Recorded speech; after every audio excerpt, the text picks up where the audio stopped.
Euh, Comment tu t'es retrouvée en hôpital psychiatrique? Parce que j'ai fait une tentative de suicide. C'était la première? Non, la troisième fois. La troisième fois. Et les...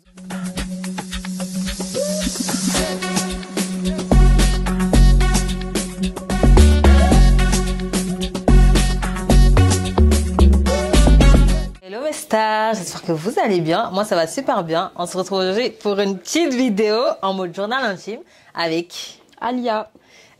Du coup, en fait, on va parler un peu de tout son parcours en général, de sa vie en général, de son parcours sur les réseaux, tout ce qu'elle fait. Bref, franchement, ça va être hyper intéressant. Donc, je vais d'abord la laisser se présenter un peu ce qu'elle fait sur les réseaux et tout. Et après, on va enchaîner avec les questions, hein. C'est parti. Bah, moi, c'est Alia. J'ai 21 ans, j'ai bientôt 22 ans. Qu'est-ce que je fais sur les réseaux sociaux? Je fais un peu de contenu humoristique, je parle de santé mentale, je fais du lifestyle. En fait, c'est mélangé. Je fais un peu tout. Ok, très bien. D'abord, pour commencer, comment tu vas et comment tu te sens aujourd'hui? Bah, aujourd'hui, ça va. Ok. Oui, ça faisait longtemps. Mais faisait aujourd'hui, longtemps. ça va. Tant Ok. mieux. Ok, d'accord. Bah, on est content déjà pour ça. On va dire que beaucoup t'ont connu sur les réseaux et tout. Donc, enfin, dernièrement en tout cas, beaucoup t'ont connu par rapport à un sujet précis. On va rentrer directement dans le vif du sujet, hein, directement. En tant que Madame Charouaï. Oui. Donc du coup, est-ce que tu peux nous parler un peu de cette pseudo-relation, de comment ça a commencé, ou est-ce que vous en êtes aujourd'hui dans votre relation, si vous vous parlez toujours, tu peux nous donner enfin un petit débrief de cette relation ou pas? Ouais, bah, du coup, lui et moi, on s'est rencontrés mi-juin. Ok. Il m'a DM sur Insta. Ok. C'est quand je venais de commencer TikTok. J'avais même pas 1000 abonnés, je crois, un truc comme ça. Et on a commencé à discuter, sauf qu'aujourd'hui, ça collait. Au début, ça collait pas trop. Parce que j'avais pas trop le temps de parler avec quelqu'un à cause du travail. Et lui, il avait l'impression que je le ghostais ou je ne sais quoi, alors que c'est juste que j'avais pas le temps. Donc pendant un mois, on a tout coupé, on se parlait pas. Mais je l'avais sur Snap et Insta. Et une fois comme ça, il a commenté ma story. Et de là, c'est reparti. On a recommencé Ok. à se parler. Et dès le deuxième jour, qu'on s'est vu, Hmm. il m'a directement filmé pour mettre sur TikTok. Comme ça, il m'a identifié. Et du coup, moi aussi, j'ai fait une vidéo où j'ai mis sur TikTok. Et c'est de là que c'est parti, hein. Après, ça a buzzé. Du coup, je suis Tu t'y devenue... attendais pas? En vrai, un peu quand même. Ok. Mais pas à ce point. Ok. Pas à ce point. Il a commencé à recevoir des messages des gens de ma ville qui lui disaient ouais, elle a fait ci, elle a fait ça. La plupart c'était du mensonge, mais il a pas trop calculé. Et la première fois, on a arrêté de se parler. On a arrêté de se parler une fois par rapport à ce que les gens lui disaient par rapport. Par rapport à ce que les gens lui disaient. Par rapport à toi? Ouais, par rapport à moi, on a arrêté de se parler. Après, on a recommencé à se parler. Ok. Je crois un mois après. Et quand on a commencé à se parler, là, du coup, on a commencé à s'attacher. Ok. Alors qu'on ne voulait pas se mettre en couple. Ok. Ouais. Du coup, quand on a vu que ça a commencé à aller plus loin, on a tout arrêté. C'est plutôt lui qui a pris la décision D'arrêter. de tout arrêter. Et on a tout arrêté. Il s'est mis en couple une semaine après. Ok. Et du coup, je l'ai un peu mal pris. Et donc, je lui lançais un peu des pics sur les réseaux. Genre, c'est des trucs de gamine, mais je lui lançais un peu des pics sur les réseaux. Et ça allait jusqu'à un drama, du coup. On s'est embrouillé sur les réseaux. Ses amis, la BAB, ils m'ont tous insulté, des trucs comme ça. Bref, je me suis pris un peu une petite vague de haine. Oui. Mais là, aujourd'hui, on s'est réconciliés. On a parlé au téléphone, tout va bien, je l'ai sur Snap. Des fois, je commente sa story, des fois, il commente ma story. Ok. Tranquille, là, tout va mieux. Et c'est quoi le titre de votre relation aujourd'hui? Vous êtes amis? Aujourd'hui, Oui. on n'est pas amis, mais bonne connaissance. Ok, bonne connaissance. Donc, du coup, là, vous êtes en bon terme. Ouais, bon terme. Est-ce que tu regrettes un peu tout ce qui s'est passé entre vous? Non, je regrette pas la relation, mais je Ok. regrette le fait qu'on se soit affiché. En vrai, Ok. ça a été bénéfique pour moi, d'un côté, Ok. parce que ça m'a fait monter sur les Sur les réseaux. réseaux? D'un autre côté, un peu non, parce que du coup, on me connaît par rapport à lui. J'aurais bien aimé qu'on me connaisse moi directement comme ça. Ok. Et de l'autre côté aussi, un regret, parce que ça a un peu gâché la relation, je trouve, le fait qu'on s'affiche sur les Exactement réseaux. comme ça. Parce que du coup, ça cherchait des trucs sur moi, ou ça voulait me dire des trucs par rapport à lui. C'est un peu toxique. Ok, très bien. Et du coup, bah, par rapport à cette histoire, justement, ce drama tout autour, on a pu voir aussi sur les réseaux une embrouille, du coup, avec une de tes copines. Enfin, en tout cas, à ce moment-là, vous vous disiez copine sur les réseaux. Donc, tu peux nous parler un peu par rapport à ça? Alors, c'était pas ma copine. Ok. C'était pas du tout ma copine. C'est une fille, genre, j'étais en live avec des TikTokers. Elle a rejoint le live et ces deux-là, bah, on a copiné un peu. Non, on n'était pas amis. On s'est ajoutés sur les réseaux comme ça. Ok. Après, comme ça, d'un coup, elle m'invite chez elle. Je crois que ça faisait qu'une semaine qu'on se connaissait. Ok. Elle m'invite chez elle, je me dis, bah, pourquoi pas, j'y vais. Et on fait des vidéos TikTok, je crois qu'on a fait 2 vidéos. J'ai lancé un live, sauf qu'après, j'ai coupé mon live au bout de 10 minutes. Ok. Elle a lancé son live et c'est dans son live qu'il y a eu les... Ah, donc du coup, ça faisait une semaine que vous connaissiez. Oui. Mais dans le live, vous avez dit que ça faisait 3-4 Moi, mois. j'ai pas parlé, hein. C'est elle, elle a parlé. Moi, j'ai rien dit, hein. Ok. Quand on pose la question, c'est elle qui répond, c'est pas moi. Et dès que vous êtes retrouvés dans la sauce, elle a désactivé ses réseaux et elle t'a laissé un peu... En fait, moi, je pensais pas que j'allais me retrouver dans la sauce. Ok. Parce que du coup, dans le live, je parlais pas trop. Ok. Ceux qui étaient dans le live, ils vont voir que je ne parlais pas trop. Ok. Donc moi, je pense que j'ai dû parler au moment où il y avait que Charo. Ok. Mais les autres histoires, c'était plus par rapport à elle. Ok. Parce qu'elle avait des histoires avec Charbot et d'autres personnes. Du coup, bah, pour moi, j'allais pas être dans la sauce. Et quand elle a désactivé, je lui ai dit oui, fais mieux de se désactiver. Parce que pour moi, c'est elle qui allait être dans la sauce. Mais du coup, comme elle a désactivé, bah, tout s'est retourné contre moi. Genre, ils ont tout mis sur moi. Et voilà. Ok, ok. Moi, j'ai pas désactivé par contre. C'est très bien. T'es très forte, c'est très bien.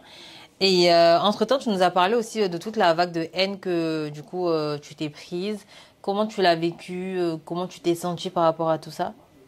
Moi, en vrai, je l'ai pas mal vécu parce que j'ai pris une vague de haine que des TikTokers. Ok. Genre, ma communauté, elle s'est te renforcée carrément. Je pensais pas avoir une communauté sincèrement, mais c'est ce jour-là que j'ai vu que j'avais vraiment une communauté. J'ai reçu plein de messages bienveillants et la plupart des gens étaient de mon côté Ok. que de l'autre côté. C'est plus la situation avec Charo qui m'a fait de la peine. Ok. Parce que on s'entendait super bien quand même, ça se passait bien. Et le fait qu'on soit en venue à là qui m'a fait du mal. Sinon, les autres, je m'en fichais pas mal, quoi. Ok. Ok, d'accord, très bien. Très bien. Bon, ça c'était un peu pour la partie réseau, ce par quoi les gens t'ont connu, du coup. Mais si on allait un peu plus en profondeur pour parler un peu plus de toi, pour parler vraiment un peu plus de ton vécu en tant que personne en général, du coup, tu peux nous parler un peu principalement par exemple de ton enfance. Est-ce que tu as toujours été une petite fille heureuse? Est-ce que tu as toujours été remplie d'amour? Enfin, tu peux nous parler un peu de toi quand tu étais petite? D'accord. Bah, moi, déjà, je suis née au Burkina. Je suis pas née en France. Et du coup, bah, mon enfance, elle était un peu mitigée. C'est-à-dire, bah, d'un côté, faut savoir, mon père, c'est un ancien footballeur du Burkina, comment on appelle ça? De l'équipe nationale. Ok. De l'équipe nationale du Burkina. Ça veut dire que je vivais une enfance quand même assez aisée, d'un côté. Et de l'autre côté, bah, j'étais pas très bien parce que je vivais des attouchements Ok. dans ma famille.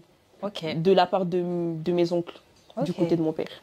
Et comment t'as fait du coup pour...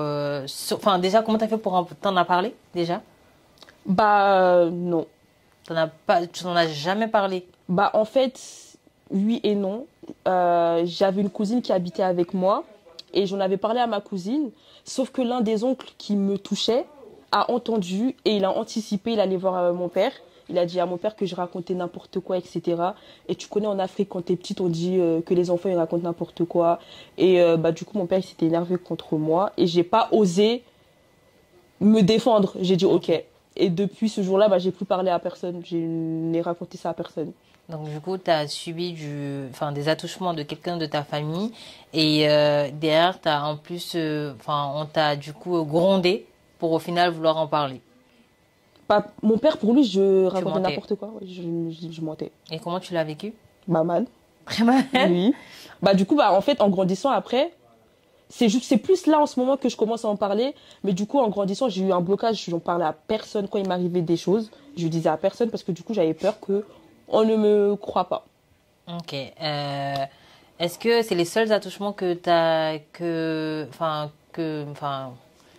subi ou tu as eu d'autres types d'attouchements? Oui, bah après, quand je suis arrivée en France, ça c'était quand j'étais petite.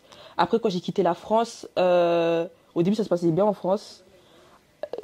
Arrivé en seconde, ça a commencé à un peu mal se passer. J'ai vu un harcèlement scolaire, Ok. déjà pour commencer. Ensuite, du coup, bah, En fait, le harcèlement scolaire, c'était... j'ai fait ma première fois. Ok. Et à partir de 15 ans, quand tu es déjà dans ce type de choses, on te fait une réputation. Et en fait, la réputation, ça a fait que des personnes malveillantes sont venues vers moi. Parce que du coup, on me voyait comme un peu la PUTE. Ok. Et donc, ils se faisaient passer pour des bonnes personnes qui voulaient du sérieux avec moi, alors que c'était juste pour ça, tu vois. Par exemple, on allait me dire, oui, viens, demain, on se voit. J'allais voir la personne sans intention derrière. Bah, la personne allait me forcer Ok. à le faire ou à aller me toucher. Ok, donc du coup, potentiellement du viol. Oui, Plusieurs? oui, plusieurs fois. De différentes personnes? Oui. Et t'en as jamais parlé non plus? Bah, avant, j'en parlais pas. Ok. Même, je crois là, c'est la première fois si je dis que. Ouais, On je fait crois. Je ouvertement crois là comme que c'est la ça première fois que je dis qu'il y a, oui, il y a eu plusieurs personnes oui, qui ont fait ça, quoi. Et ces personnes-là, est-ce qu'elles sont revenues plus tard s'excuser Bah en, pour, en pour eux, parler? c'est pas du V ce qu'ils ont fait. Parce que pour eux, à partir du moment. Pour eux, du V, c'est attraper la personne de force, forcer, tu vois. Ok. Alors que eux, c'était plus de la pression. Ils allaient me dire oui, vas-y, je dis non. Ils allaient forcer pendant 1 heure. Et au Et final, après, moi, tu je cédais. cède. Bah oui, pour eux, c'est pas du V ce qu'ils ont fait. Alors que, en vrai, si. C'est du V. Ok, donc du coup, globalement, tu as subi plusieurs attouchements de personnes de ta famille quand tu étais plus jeune. Et après, du coup, au lycée, du coup, on t'a violé, clairement. Oui. Plusieurs personnes, plusieurs fois. Après C'était- le lycée aussi. Après le lycée, c'était dans quel type, c'était dans quel contexte? Après le lycée ou Après le lycée. Après le lycée, c'était dans un contexte. C'est un peu le même. Ok. C'est un peu le même contexte. Après, récemment, il y a, il y a 1 an, ça m'est aussi arrivé, mais c'était plus des attouchements il y a 1 an. J'étais allée voir un garçon qui m'a dit qu'il voulait pas faire ça, qui m'avait clairement dit qu'il était pas dans ça. Et c'était à peu près pareil, hein. Il forçait, puis au bout d'un moment, j'ai cédé. Ok. Et en soi, mentalement, avec tous ces attouchements ou ces situations de viol que tu as subies, comment tu as fait pour passer Enfin, déjà, est-ce que tu es arrivé à passer au-dessus de ça? Parce que là, du coup, tu me dis que c'est la première fois que tu dis ouvertement que tu as subi plusieurs viols. Donc, c'est-à-dire, est-ce que tu l'avais déjà accepté? Au moment où ça m'arrivait, Oui. pour moi, c'était rien. Et Genre, là, actuellement, tu l'as accepté? non, pas trop. Ok, donc tu es encore un peu dans le déni sur la chose? Je sais pas. Je sais Ok. pas comment expliquer. En fait, je suis dans le déni sans être dans le déni. En fait, avant, j'étais vraiment dans le déni. Par exemple, j'allais vivre ça et le lendemain, j'allais aller à un anniversaire ou une fête. Ok. Et je crois que je me suis rendu compte quand j'avais 18-19 ans que c'était une dinguerie. Ce que j'avais vécu et c'est à ce moment-là que j'allais pas très très bien. Et là, actuellement, bah, je suis dans le déni un peu. Parce que des fois, j'y pense pas. Ou quand on va en parler devant moi comme ça. Par exemple, quand j'en parle, ça me fait rien. Genre, je suis pas triste, rien du tout. Et d'un autre côté, je sais que c'est une dinguerie ce que j'ai vécu quand même. Parce que des fois, je pleure toute seule en Ok. y pensant. Et en soi, du coup, t'en parles à personne de tout ça? Si, par exemple, Charo, je lui en ai parlé. Ça m'arrive d'en parler à certaines personnes, mais sans émotion, quoi. Ok. Et pour toi, comment tu pourrais faire pour passer au-dessus de tout ça? Est-ce que tu penses pouvoir guérir de tout ça déjà? Non, on peut pas guérir de ça. Tu penses pas pouvoir guérir de ça? Jamais. Non, on peut pas guérir de ça. Ok. Et comment tu penses que tu pourrais faire pour vivre avec ça alors? Bah, accepter, c'est passé, hein. Pour moi, c'est du passé. Je suis obligée d'accepter. J'ai essayé de tout faire. J'ai essayé les psychiatres, les psychologues, la religion. J'ai tout fait, mais j'arrive toujours pas à vraiment passer à autre chose. Donc, je me dis, c'est déjà arrivé. Maintenant, tu fais plus attention à toi-même, de ne plus te retrouver dans ce type de situation et de faire moins confiance aux gens. Et puis voilà, c'est Ok. tout. Mais sinon, j'essaie de vivre avec, quoi. Ok. Donc, tu as essayé les psychologues et les psychiatres, mais du coup, c'est quoi ton expérience par rapport à ça? Ça s'est mal passé? En fait, j'en suis venue au psychiatre, au psychologue, parce que je me suis retrouvée en hôpital psychiatrique. Ok. Et du coup, ils m'ont obligée à les fréquenter. Et ça a pas vraiment changé grand-chose à ma vie de voir les psychiatres, les psychologues. C'est plus mon séjour en psychiatrie qui m'a fait du bien. D'être Ok. coupée un peu de tout. Et du coup, je voyais que ma famille. Ça m'a fait du bien, par contre, ça. Comment tu t'es retrouvée en hôpital psychiatrique? Parce que j'ai fait une tentative de suicide. C'était la première? Non, la troisième fois. La troisième fois. Et les autres fois, les gens, ils ont jamais été au courant? La première fois, ma mère, elle a... Bon, je suis allée à l'hôpital, tout ça, Okay. mais elle savait pas trop ce qui m'était arrivé. Okay. Et les médecins, ils ont pas compris pourquoi. Ok. Ils m'ont juste... comment on appelle ça? J'avais pris plein de comprimés et du coup, ils m'ont juste vidé des comprimés. Okay. Je sais pas comment on appelle ça. Et, mais ils savaient pas trop qu'est-ce qui s'était passé. Après, j'en avais parlé à un infirmier, mais il a rien fait. Donc, je suis rentrée chez moi comme si de rien n'était. Et un mois après ça, j'ai refait encore une tentative. Là, mes parents, ils savaient, mais ils n'ont pas réagi. C'est des Africains. Ils savaient pas trop comment réagir. C'est pas une justification. Je sais que c'est pas une justification, mais ils connaissent pas ils connaissent pas tout ça.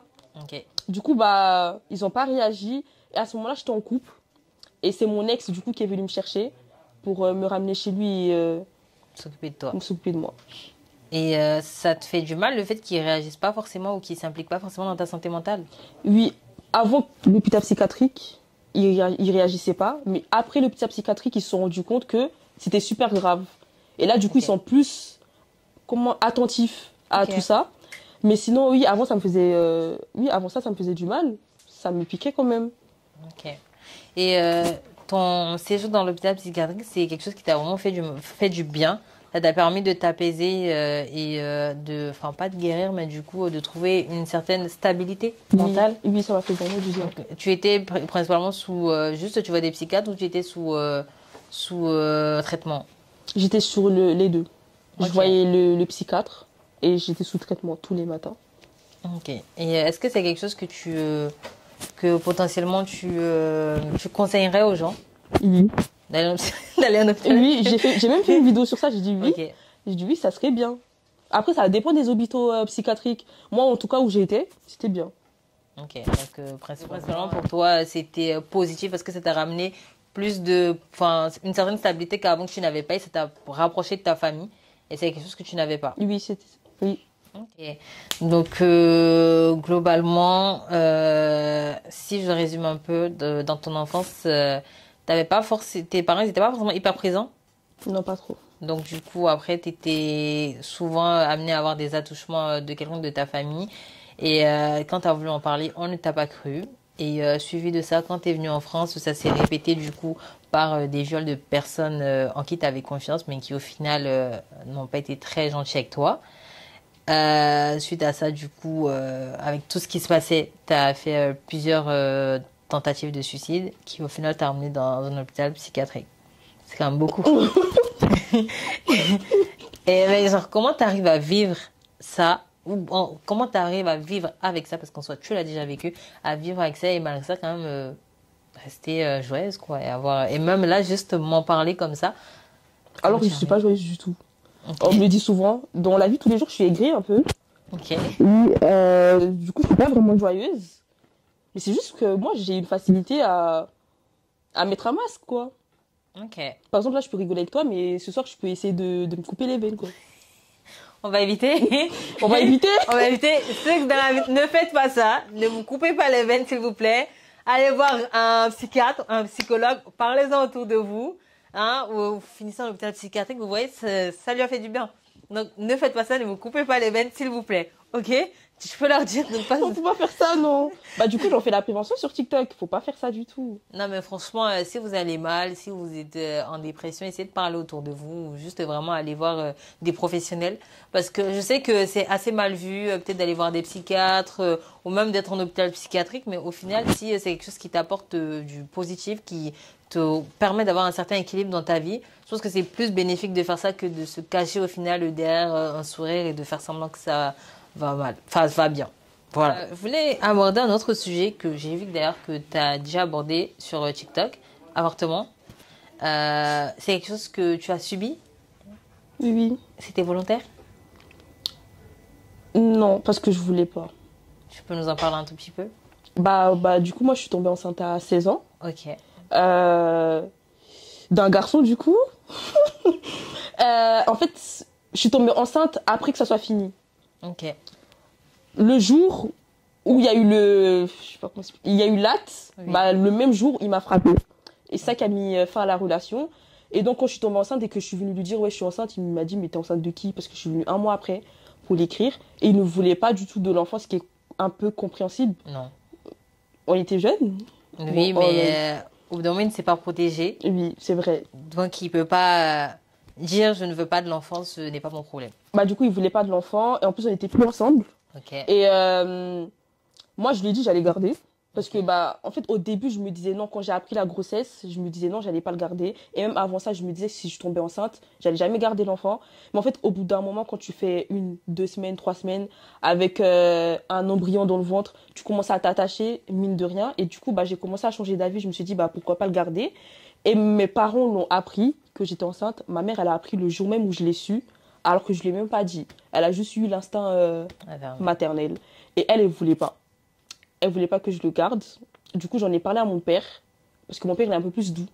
Sauf que lui aussi ne voulait pas. Et je leur ai dit que non, si, je veux garder. J'ai forcé pour garder l'enfant. Et j'ai même pleuré, parce qu'on voulait pas que je le garde. Et plus tard, j'ai parlé avec mon père, il a discuté avec moi. Il m'a fait comprendre que je devais passer mon bac, il y a plein de choses, etc. J'ai que 16 ans. En plus, à ce moment-là, j'avais pas les papiers français. Ok. Donc sans ça, ça va être encore plus compliqué. Et il m'a convaincu de l'enlever. Sinon, non, de base, je voulais pas l'enlever. Donc, tu as subi une certaine pression pour pouvoir avorter. Oui. Tu le vis toujours mal ou Ah, mais pour alors, moi, c'est le truc qui m'a le plus traumatisé. Hein. dans ta vie? De tout ce que je t'ai dit, c'est ça qui m'a le plus traumatisé. Hein. Tu aurais aimé toujours avoir ton bébé en soi, Bah, actuellement. oui, par exemple, quand je vois des enfants dehors, je me dis, ça aurait pu être moi, avec mon enfant dehors. C'est dommage, désolée. Rentrons un peu plus dans les violences que tu as subies. Est-ce que c'est la seule fois où ton ex t'a frappé ou c'était un truc qu'il a fait plus d'une fois? Je l'ai pas laissé l'occasion de me refaire. Parce Ok. que du coup, après ça, on a arrêté de se parler. Du coup, c'est la seule fois que j'ai subi des violences. Et c'est le seul mec qui a osé le faire pour l'instant. Oui. Ok. Et là, actuellement, avec tout ce que tu as pu subir dans ta vie, enfin, je sais qu'au début, je t'ai posé la question, mais là, du coup, je te repose la question. Comment tu te sens aujourd'hui? Tu m'as dit que tu n'étais pas heureuse en soi, mais comment tu te sens dans ta vie actuelle? Bah, en ce moment, je suis bien. Même Ok. si je suis pas heureuse, j'arrive quand même à être bien. Parce que Tu as du des coup, moments de bonheur. ouais. Ouais, franchement, ouais. Et c'est parce qu'avec ma famille, ça va mieux. Ok. Et même, en ce moment, je suis en couple. Et du Ok. coup, ouais, bah, je suis Ok. bien avec lui, quoi. Ok, sympa, sympa. Oui. Du coup, bah, je suis bien dans ma vie de tous les jours. Je suis épanouie, je travaille. Et à côté, il y a les réseaux. Je vis bien, j'ai une vie épanouie. Ok. Et donc, du coup, comme elle a dit, elle est en couple actuellement. Et enfin, c'est quoi un peu ta DA actuelle dans le sens où, je sais pas, est-ce que tu travailles, tu vas en cours, tu fais quoi actuellement dans ta vie? C'est quoi tes projets un peu sur du long terme? Comment tu te vois maintenant? Parce que on estime que tu essaies de t'en sortir. Donc là, tout de suite, c'est quoi ta situation actuelle et comment tu te vois dans le futur? Bah, ma situation actuelle, c'est que je suis en alternance Ok. en BTS MCO. Bien. Et à côté, je suis manager à KFC. Et bah, du coup, il y a les réseaux sociaux. Sur les réseaux, bah, j'essaye d'évoluer. Même Ok. si là, je m'étais délaissée un peu. Du coup, bah, je réessaye de remonter comme avant. Et avec un meilleur contenu. Ok. Par exemple, bah, du coup, mon contenu humoristique, je vais le dissocier. Je vais faire un autre compte pour le contenu humoristique. Et sur le compte principal, un contenu lifestyle, hein, make-up, conseils, etc. Et me lancer sur YouTube, comme je te l'ai dit, en off. Oui. Et aussi, je voulais aussi faire des petites sessions pour la santé mentale, Ok. gratuit, où j'invite 5 personnes qui ont vécu la même chose. Par exemple, 5 personnes qui ont vécu un harcèlement scolaire, comme là que ce que tu as fait tout à Ouais. l'heure, mais sans filmer. Ok. Juste entre qu'ils puissent nous, parler. juste pour que chaque personne puisse s'exprimer parce que ça fait du bien. Pour éviter que les personnes fassent ce que j'ai fait. Ok. Voilà. Parce que je sais que c'est important de parler et ça pourrait bien se passer si t'en parles avec quelqu'un qui l'a vécu aussi, quoi. Ok. Ok, très bien. Bah, très beau projet. Je trouve ça vraiment très, très bien. Est-ce que là, tout de suite, si tu avais des gens en face de toi qui sont dans la situation dans laquelle tu as pu être, quels conseils tu peux donner aux jeunes, bah, aux autres personnes comme toi qui ont subi et qui ne vont pas encore mieux, qui cherchent comment aller mieux, ou des personnes qui sont peut-être dans la situation et qui ne savent pas comment faire. Donc, je te laisse regarder la caméra et donner quelques petits conseils. Pour aller mieux, comme je le dis tout le temps, faut parler, faut en parler. C'est la meilleure des solutions. Je crois que c'est la solution pour... On ne guérit vraiment pas de ça, mais la solution pour aller mieux. Parce que tout garder, ça tue à petit feu. Tout garder dans son cœur, c'est pas bon. Parce que du coup, tu pètes les plombs un peu. Tu as besoin de tout évacuer, de pleurer. Même s'il faut pleurer devant la personne, faut le faire. Et même si les psychiatres et les psychologues, ça n'a pas vraiment marché avec moi, faut essayer. Faut toujours essayer. Faut jamais se dire non, ça marche pas avec eux. Du coup, j'essaie pas. On sait pas comment ça peut se passer avec toi. Du coup, faut toujours le faire. Et si vous êtes dans une situation où vous sentez que vous êtes à deux doigts de vous suicider, appelez le numéro. Tu mettras le numéro. Ouais. Appelez ce numéro-là pour apaiser vos douleurs. Et c'est aussi l'hôpital psychiatrique. Non, mais vraiment, c'est pas pour les fous, hein. Je vous jure. C'est vrai. C'est vraiment bien. Moi, ça m'a apaisé. Là, je suis bien, là, aujourd'hui. Ça va faire 1 an et là, je suis bien. Ok. En plus, n'oubliez pas, ça lui a permis de se rapprocher de sa famille. Et c'est ça qui est vraiment sa source de bonheur actuellement. Donc, franchement, les gars, pour compléter ce qu'elle a dit, franchement, faites-vous aider. Ne restez pas, ne vous enfermez pas. Au contraire, parlez. Je suis pas la mieux placée pour dire ça. Mais franchement, parlez-en autour de vous, parlez à vos amis, parlez à votre famille, demandez de l'aide. Parce que si vous ne demandez pas de l'aide, vous n'allez pas vous en sortir. Je pense que ne pas s'en sortir, c'est pas ce qu'il vous faut. Voilà, donc parlez autour de vous, faites-vous aider. Et je sais que c'est pas forcément facile d'aller mieux, mais c'est un choix. Dans le sens où vous pouvez choisir de faire les efforts nécessaires pour aller mieux. Et ça ira mieux. Forcément. Donc voilà, on arrive à la fin de cette vidéo. J'espère que ça vous a plu. J'espère que vous avez pu en apprendre un peu plus sur Alia, comprendre un peu ce par quoi elle est passée, tout ce qu'elle a pu traverser. Et je reviens aussi sur un truc dont on n'a pas forcément approfondi quand on a parlé d'elle, mais c'est par rapport aux rumeurs du coup. Évitez de propager des rumeurs sur les gens parce que vous ne savez pas ce que les gens y vivent, vous ne savez pas ce que les gens ils ont vécu et vous ne savez pas à quel point ça peut tuer quelqu'un, à quel point ça peut endommager sa vie et même son futur. Donc faites attention à ce que vous dites et si vous avez besoin de parler, vous pouvez venir en privé. Que ce soit dans ces DM ou dans mes DM parce que c'est des sujets que j'aborde très souvent donc on vous répondra et voilà hein. Oui. Quelque chose à rajouter? Non, t'as tout dit. Voilà, on vous fait de gros bisous. N'oubliez pas de liker, partager, vous abonner, commenter la vidéo, activer la cloche pour de nouvelles vidéos. Bisous. Voilà. Alors les gars, pour tous ceux qui ne connaissent pas TapTapSend, c'est une application qui vous permet d'envoyer de l'argent en Afrique, dans différents pays d'Afrique comme Bénin, Côte d'Ivoire, Mali, Burkina, Cameroun, franchement énormément de pays. Que vous soyez en France ou aux États-Unis, vous pouvez envoyer en Afrique. Et il y a même des pays où vous n'avez pas de frais d'envoi. Par exemple, le Bénin, il n'y a pas de frais d'envoi. Le Burkina aussi, maintenant, il n'y a pas de frais d'envoi. Donc les gars, utilisez TapTapSend. Et en plus, pour tous les nouveaux comptes que vous ouvrez, vous avez 5 € offerts avec mon code promo Paola229 que je vais vous remettre juste écrit quelque part là. Donc n'hésitez pas à utiliser mon code promo et utiliser la TapTapSend. C'est direct sur votre téléphone. Le compte il se crée en 5 minutes. Ça part en quelques secondes. Donc les gars, utilisez mon code Paola229. Voilà.